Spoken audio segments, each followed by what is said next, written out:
So the sound in my videos can be a bit hit and miss. Mostly it's to do with the fact that I record through OBS, because I never really properly sat down and like set up my OBS settings. I just sort of went, that'll do.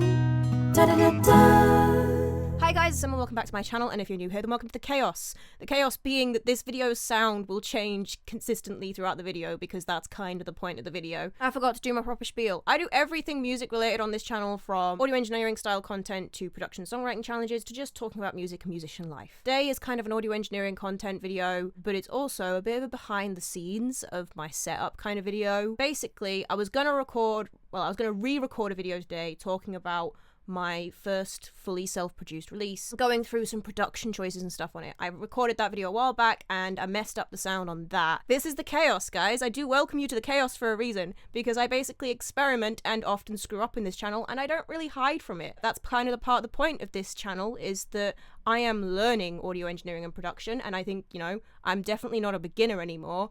But I am more than happy to show you that even when you're 2, 3, 4, 5 years into your journey, we all still make some of the same stupid rookie errors a lot of the time. One being setting up your sound on OBS and not actually really setting it up properly and using all of the tools to get the best sound. So basically, when things go into OBS, just to give you the context of this video, because this video is going to be me sorting out my sound when I record through OBS, which is how I record the vast majority of my videos at the moment. I am generally needing to screen record whatever I am working on, and also record sound from my microphone at the same time. And obviously, if I'm messing about with something in Logic, I can't really be recording the sound into Logic as well. So instead, the best thing is to use streaming software when you want to do videos like that. It's the easiest way to do a video where you want to be able to record in sound from a microphone of a decent quality, and also record the sound from your desktop audio. That's the word I'm looking for. It's literally labeled nicely right there for me. OBS records for me. It records everything you can see on my screen, and usually I will have it so that you can't see OBS. Side note, here's a thing you might not know that you can do. So if I go into the... Can I just click on that and open the settings? I can. Display capture, window capture, application capture are the types you can, and then you can click to show cursor and you can click to hide OBS. And obviously I have that one unclicked for this video because I need you guys to see OBS for this video. You also have options for recording in the sound. These are the two that I actually use. So I have my desktop audio, which I use. Can I go into the settings for you and show you guys? Properties is what it'll be in. I use Black Hole to record my desktop audio. That's just a program that you can download off the internet. This is set, this mic/aux. Why is it called mic/aux? I probably didn't name that, that's why it's called that. But that is just recording any sound that comes in from my Scarlett interface. This is the sound going in at the moment, and we're recording a bit of a test run here to see how well the balance comes out and how well the two different types of sound come out.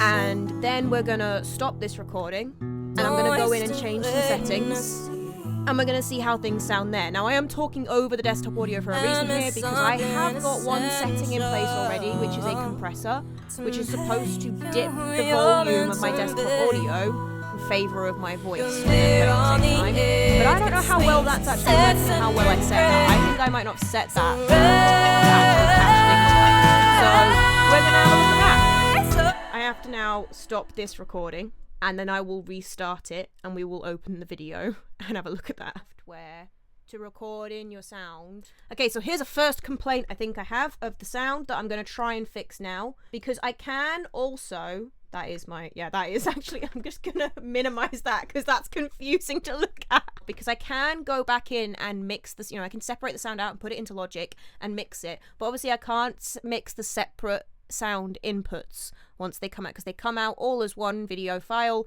All of the audio is smooshed together. So if any effects I put on the sound to try and make my voice sound a certain way will also come through on any of the other sound in the video, so any of the stuff coming out of Logic that I'm recording. So if I want to make my voice sound better in these videos, I have to apply those settings onto here. And I have 3 things on this apparently, but I don't think any of them are doing a particularly good job, especially this EQ. So I've got a low, it's a really basic EQ, that, isn't it? Is there a better EQ? 3-band EQ.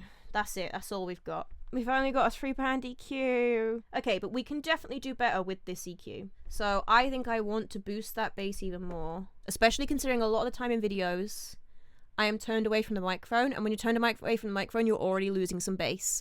Now, that's also an issue of how I record these videos and where I position my mic, because I can't position it anywhere else because of the desk. But if I boost this bass a little bit more, that would probably sound a bit better, because it was still sounding quite tinny. But I think I took down these highs a bit too much, because I reckon these highs are really quite high, so I'm going to take the mids down a little bit more instead, and we'll see how that balance sounds and if we like that better. I know I can monitor my sound, can't I? Let's turn. What happens if I do monitor only switch off output? No, I want monitor and output, so you guys can, I'm not sure if you guys are going to be hearing. No, you probably aren't hearing. I'll find out when I check the video back, won't I? It's really hard when you're trying to mix anything where you are the one talking is what you're trying to mix over headphones as it goes. It's easier to do that by recording, make some changes, record another test, make some changes, because obviously I can hear my own speaking voice still. Compressor. Okay, how loud are we actually coming through at? It looks like we're coming through at. If I turn the threshold all the way up, then I can see what things are actually coming out as on here without any compression on. So the really loud bits of my voice are hitting around that -20, but actually we're sort of hitting around this -25. I could probably turn the mic up a bit as well, because I can always turn the overall gain of the sound, as long as the balance between these two is good. I can turn the overall gain of the sound up at the other end without much problem. If I get the gain in too high and something distorts, I can't undo that after. Like I can boost gain after, but I can't really bring it down. But this seems about the right sort of level. I think I do have it set around the right sort of level. Oh no, maybe I can be a little bit louder. I'm gonna set the compressor really strong, first of all, and I'm gonna mess about with these attacks. Keep speaking, keep saying something, need to keep saying something, need to keep saying something. And then I don't want a really long release, do I? That doesn't sound natural. So actually we do, I think the attack and the release are actually set quite well. So we did have it before set at -20, and I think that's too high. Relatively heavy compression, I think, is actually a good idea on this. Okay, maybe we try putting 2 compressors on it. That's what I'm going to do. So I'm going to have one at -25, and then I'm going to put another compressor on.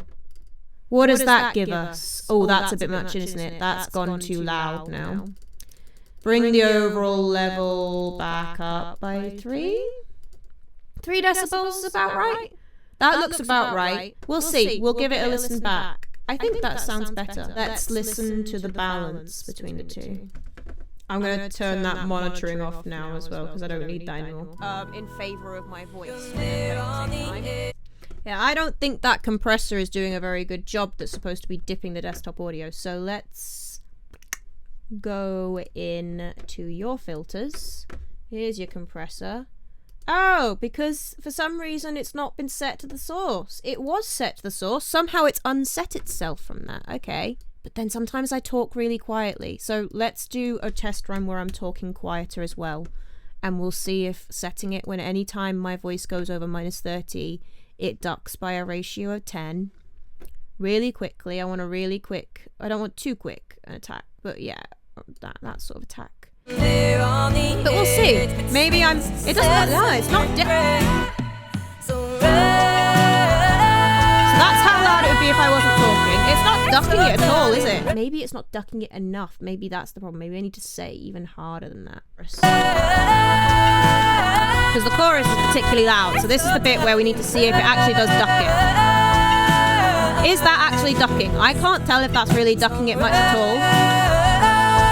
If it is ducking it, it's not ducking it really a lot. I'm going to talk at a relatively quiet level because I want to make sure that even when I'm talking at just a normal level, maybe even far away from the mic, that it's still going to duck. It's not ducking it, is it? Maybe I'm not seeing it on the meters, but it is actually ducking it. Let's stop the recording again and have a little look, see what we've got. Smoosh recording, make some changes. Oh no! You guys can hear the monitor. That's annoying. It's not been set to the source. It was set to the source. Somehow it's unset itself from that. Okay. The overall sound quality seems better to me. The overall quality of the sound of my voice, that definitely sounds better. Is that actually ducking? I can't tell if that's really ducking it much at all. If it is ducking it, it's not ducking it really a lot.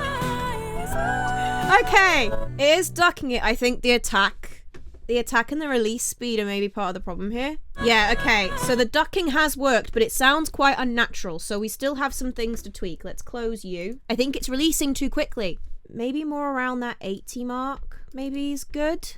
I'm also gonna leave it at those settings for now. They are a bit extreme, I think, but I want to hear how changing the attack and release is gonna affect it. So let's play that same really loud bit of sound again and just talk at a normal sort of speaking level. I mean, in my headphones that's way too loud, so I'm just gonna turn that down in my headphones because I really can't hear myself. So yeah, again, this is me just speaking at a normal level, and we'll see how much it's ducking it and how if it's pulsing still with that ducking. Because obviously that was a bit too much. Right, let's stop that and play that back for ourselves again. And, you know, it is still quite pulsy. Maybe it's too extreme, or maybe I just need to let my voice volume be a little bit louder. Maybe I've not think if I boost the output gain coming from this first compressor. I mean, I'll be able to monitor it on here and see that I now know that when I'm nice and close in like this and speaking at a decent volume, it should be hitting around that -15 mark. But generally I want it hitting between that -25 to 20 mark, and generally that is where it's hitting the vast majority of the time, because most of the time I am not leaned in like this, and quite often if I do lean in like this it's because I want to lower my voice like this. So here is another reference with the changes to the gain on the overall voice output, and see if we like that better.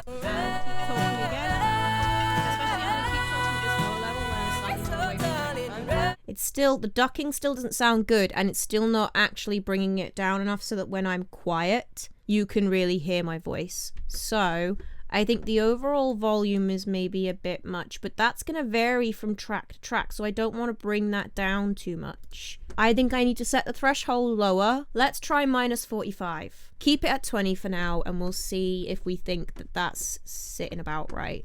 So, one more time, hopefully. Oh wait, that's the video that we recorded before. This is me at the quiet levels, though no, not quite as loud a voice, just talking in a normal volume. That's not actually bad. Let's give that. I mean, this ducking only really needs to work to duck things just enough, because I don't tend to talk the whole way over. Like if I'm doing a project like this, it'll be little interjections, and I probably should get in the habit of turning towards. The big thing is when I'm doing stuff and I'm making changes, I'm talking about the changes I'm making as I'm listening to something. Those are the ones where the ducking is going to be really necessary, because I tend to be talking quiet, and it is balancing that out not too badly. It makes it sound funny, so that's just something I think I am gonna have to bear that in mind when I'm recording these videos, that I need to make sure that I'm not always talking over the changes that I'm making, and that I make space to make the change, then talk a bit, then make the change, let you guys listen, talk a bit. So maybe that's something I need to make sure that I'm making note of for the next few videos. I write that down as a note. Make sure you pause and actually really show how this is working, and don't talk all the way over it, because the ducking is going to really affect the sound coming out anyway. So obviously that's not a perfect solution. I think that does work a lot better. I think that sound is coming through a lot better than it was before. Especially we fixed the overall sound of my voice better, and I think that the overall volume level of each individual thing I'm working on is something I need to get in the habit of setting at the start of each video. I need to figure out how loud the overall desktop output is likely to be,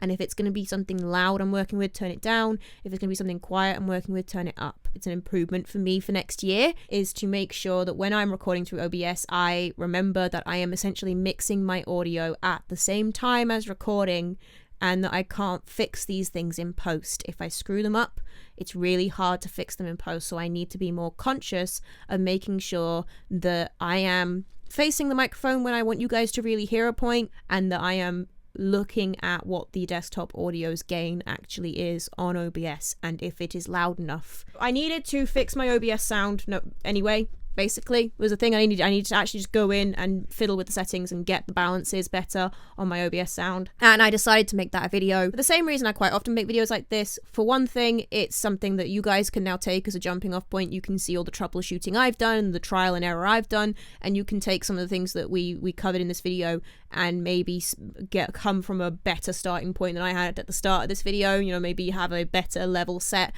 than I did at the start. But also because you might see what I've managed in this video and hear what I've managed in this video, and you might be thinking, if you change this setting or tried this other filter / basically a plugin is what they are, really, isn't it, on your sound, then that would really help with the overall sound quality as well. So you should try that. If there's something that you think that I didn't try in this video that you think would make the overall balance between the two sounds that I'm generally dealing with in my videos better, or something you think I should bear in mind, then do feel free to drop any advice in the comments below, because it's helpful for me and it's helpful for other people too. If you enjoyed this video, then you might enjoy my content on this channel in general, in which case you might want to consider hitting that subscribe button, but I know that is a big decision to make.